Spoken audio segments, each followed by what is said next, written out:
Hey guys, welcome back to a new video. അപ്പോൾ ഇന്ന് നമ്മൾ ഒരു പുതിയ നെയിം മീറ്റിംഗ് ചാലഞ്ച് വീഡിയോ ആണ് ചെയ്യാൻ പോകുന്നത്. സോ അധികം ലാഗ് ഒന്നും ഇല്ലാണ്ട് നമുക്ക് വീഡിയോയിലേക്ക് പോവാം. So let's get into the video. അപ്പോൾ ഇന്നത്തെ നെയിം മീറ്റിംഗ് ചാലഞ്ചിന്റെ വീഡിയോന് വേണ്ടി ഞാൻ എടുത്ത പേരിന്റെ ഫസ്റ്റ് ലെറ്റർ വി ആണ്. അപ്പോൾ വി വെച്ചിട്ട് ഞാൻ വിക്സ് മുട്ടായി ആണ് ഇവിടെ എടുത്തിരിക്കുന്നത്. സെക്കൻഡ് ലെറ്റർ ഐക്ക് വേണ്ടി ഞാൻ ഒരു ഐസ് ക്യൂബ് ആണ് എടുത്തത്. തേർഡ് ലെറ്റർ എസ് ആണ്. അപ്പോൾ എസ് വെച്ച് ഞാൻ ഷോർട്ട്സ് ആണ് എടുത്തത്, ഡയറി മിൽക്കിൻ്റെത്.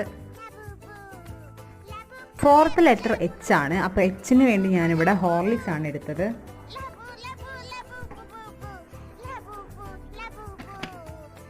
ഫിഫ്ത്ത് ലെറ്റർ എൻ ആണ്. എന്നിന് വേണ്ടിയിട്ട് ഞാൻ എൻ്റെ ഫേവറേറ്റ് ആയിട്ടുള്ള നെബാട്ടയാണ് എടുത്തിട്ടുള്ളത്, ചോക്ലേറ്റ് ഫ്ലേവറിലുള്ള. സോ ഗൈസ്, നമ്മൾ ഫൈനൽ ലെറ്റർ യു ആണ്. യുക്ക് വേണ്ടിയിട്ട് ഞാൻ ഒരു ഉഴുന്നുവടയാണ് എടുത്തിട്ടുള്ളത്. സോ ഫൈനലി നമ്മളെ നെയിം മീറ്റിംഗ് ചാലഞ്ച് ഇവിടെ കഴിഞ്ഞിരിക്കുകയാണ്. അപ്പോൾ ഞാൻ ഇന്നെടുത്ത പേര് വിഷ്ണു എന്നാണ്. അപ്പോൾ നിങ്ങളുടെ പേര് വിഷ്ണു എന്നാണെങ്കിൽ നിങ്ങൾ എല്ലാവരും കമൻറ്റ് ചെയ്യുക. ഇനി പുതിയ ഏത് പേര് വേണമെന്ന് നിങ്ങൾ കമൻറ്റ് ചെയ്യുക. സോ പുതിയൊരു വീഡിയോ ആയിട്ട് വരുന്നതായിരിക്കും. Bye guys.